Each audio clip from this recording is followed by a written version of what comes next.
Praise Lord, hallelujah.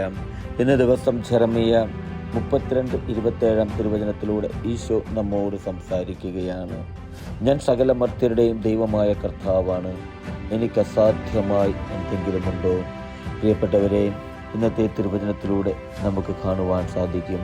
വചനം പറയുന്നത് ഇങ്ങനെയാണ്: എനിക്ക് അസാധ്യമായി എന്തെങ്കിലുമുണ്ടോ എന്ന് ഈശോ ഈ തിരുവചനത്തിലൂടെ നമുക്ക് കാണിച്ചു തരികയാണ്. പ്രിയപ്പെട്ടവരെ, വചനം പറയുന്നു, ഞാൻ സകല മർത്യരുടെയും ദൈവമായ കർത്താവാണെന്ന്.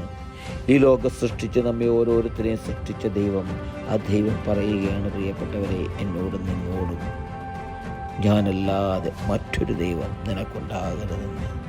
ഞാനാണ് നിന്റെ ദൈവമായ കർത്താവെന്ന്. പ്രിയപ്പെട്ടവരെ, ആ ദൈവത്തിന് അസാധ്യമായി എന്തെങ്കിലും ഉണ്ടോ എന്ന് എന്നോടും നിങ്ങളോടും ഈശോ ചോദിക്കുകയാണ്. പ്രിയപ്പെട്ടവരെ, നമ്മൾ പലവിധ വേദനകളാലും ആകുലതകളാലും അസ്വസ്ഥതകളാലും കടന്നു പോകുന്നവരായിരിക്കാം. ജീവിതം വഴിമുട്ടി നിൽക്കുന്നൊരവസ്ഥയായിരിക്കാം. കുടുംബ പ്രശ്നത്തിൻ്റെ നടുവിലൂടെ കടന്നു പോകുന്നൊരവസ്ഥയായിരിക്കും. ഇല്ലെങ്കിൽ സാമ്പത്തിക ഞെരുക്കത്താൽ വേദനിക്കുന്നൊരവസ്ഥയായിരിക്കും.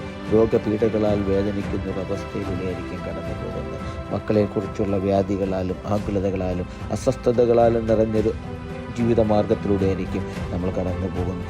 ജോലിയില്ലാതെ വേദനിക്കുന്ന മക്കളുണ്ടാകാം, ദമ്പതികൾ കുഞ്ഞുങ്ങളില്ലാതെ വേദനിക്കുന്ന ദമ്പതികളുണ്ടാകാം. പക്ഷേ ഈശോ ചോദിക്കുകയാണ്, പ്രിയപ്പെട്ടവരെ, നിങ്ങൾ എൻ്റെ മുമ്പിൽ മുട്ടുകുത്തുക.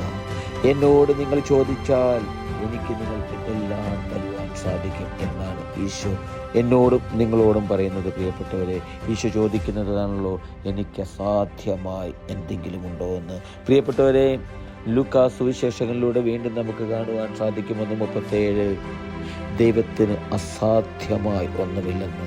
പ്രിയപ്പെട്ടവരെ, അതെ, ഈശോയ്ക്ക് അസാധ്യമായി ഈ ലോകത്തിൽ ഒന്നുമില്ല സഹോദരനെ. മനുഷ്യന് അസാധ്യമായത് ദൈവത്തിന് സാധ്യമാണ്. ആ ദൈവത്തിൻ്റെ മുമ്പിൽ, ആ ദൈവത്തോട് ചേർന്നിരിക്കുവാൻ, ദൈവത്തിൻ്റെ മുമ്പിൽ മുട്ടുകുത്തുവാൻ എനിക്ക് നിങ്ങൾക്ക് സാധിക്കണം. നമ്മൾ വിളിച്ചപേക്ഷിക്കുമ്പോൾ സദാ ഉത്തരമരുളുന്നൊരു ദൈവം. ഹല്ലേലൂയ, ആമേൻ.